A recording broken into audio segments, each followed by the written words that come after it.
Buhaton sa Ginoo ang imong gipangayo kaniya.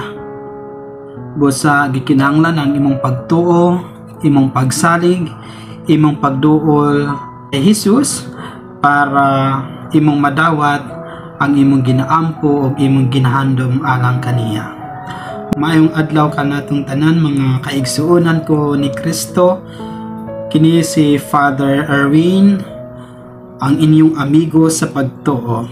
Karong adlaw ang atong ebanghelyo, ang pulong sa Ginoo na paghimagno. Nakita kinahanglan nato ilhon ang atong Ginoong Hesukristo pinaagi sa atong mga pagtuo, pinaagi sa atong pagsalig o pag-ila kaniya. So, ikaw amigo, amiga, kinsa man si Jesus sa imong kinabuhi.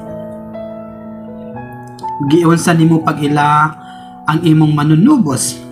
Atong ako pa ay ga-eskwela pa sa theology, isa sa mga sugo, isa sa mga exam namo o pangutana sa among exam nga gikan sa among professor, kinsa man si Jesus sa imong kinabuhi.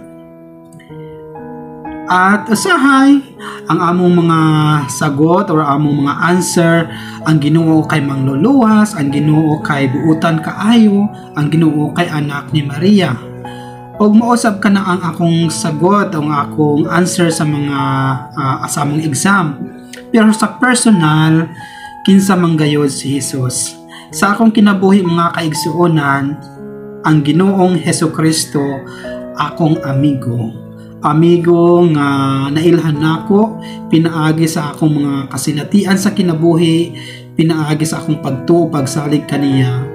Daghan panahon nga nailhan nako ang Ginoo nga akong amigo, pinaagi sa panahon nga ako naa sa mga kalisod.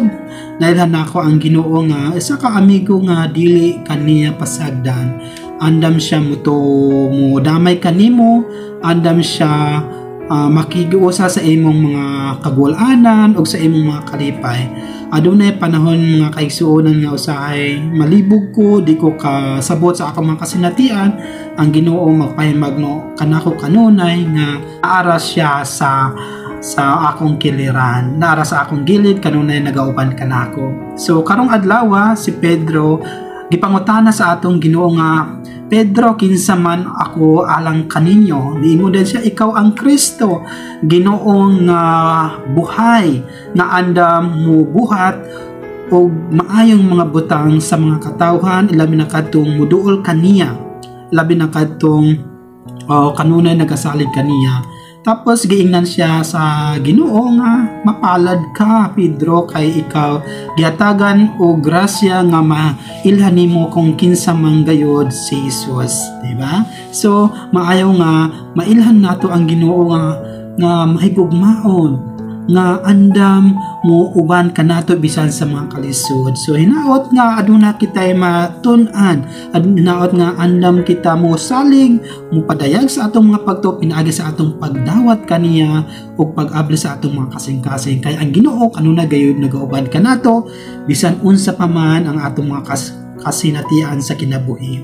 Mga kaigsuonan, gamay nga pahinumdom, ilhon nato ang Ginoo pinaagi sa atong pagtuo, pinaagi sa mga maayong butang ana kanato o ilabi na sa atong kinabuhi mga kaigsuonan. So gamay nga pahimagdo, kini si Father Erwin, ang inyong igsuon o inyong mga amigo amiga sa pagtuo kay Kristo. God bless, dalaygon ang Dios.